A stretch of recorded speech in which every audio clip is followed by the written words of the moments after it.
Okay, one more. Ate, tanong po, ba't din nagmamadali kumuha ng bahay kung meron pang madaming hinihulugan? Requirement ba talaga ang bahay sa lahat ng immigrant? So I'm not sure kung saan galing yung notion na nagmamadali.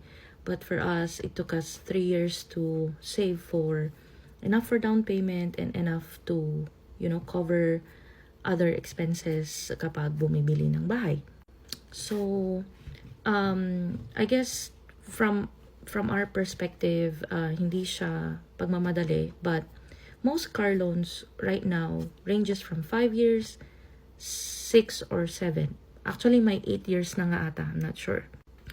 So, yun yung dahilan. Like, kung bibili ka ng bahay, but you want a brand new car, that's the point. Like, yung 8 years na babayaran mo yung, or 7 years, 5 years, okay. Yung 5 years na babayaran mo yung car, it will affect yung approval mo, yung amount of approval mo for mortgage. Ngayon, hindi naman siya hindrance or hindi naman siya makakapigil or hindi naman madidecline yung approval mo for mortgage kung meron kang car na binabayaran. I guess sa scenario lang namin nun kasi it made sense to get a house. Medyo mahal yung binabayaran namin sa renta.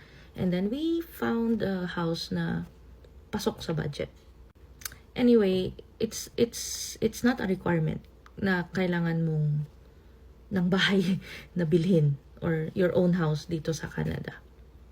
There's no judgment. You're a renter or you're a homeowner.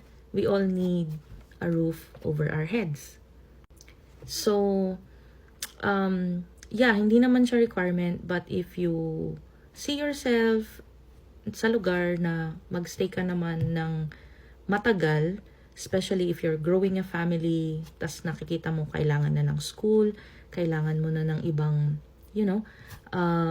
facilities around you, then it might be a good decision to buy. This varies from person to person kung magkano yung nasave natin for down payment, saan ka nakatira. I'm in Alberta and I know how crazy is the price of houses in Ontario and BC right now. So I don't have any idea kung paano yon.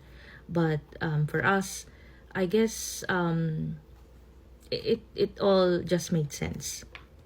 And I believe na kapag ang tao nag-decide, you make the decision based on what made sense sa'yo sa point na yon. So, I guess that made sense to us. Sana nasagot ko.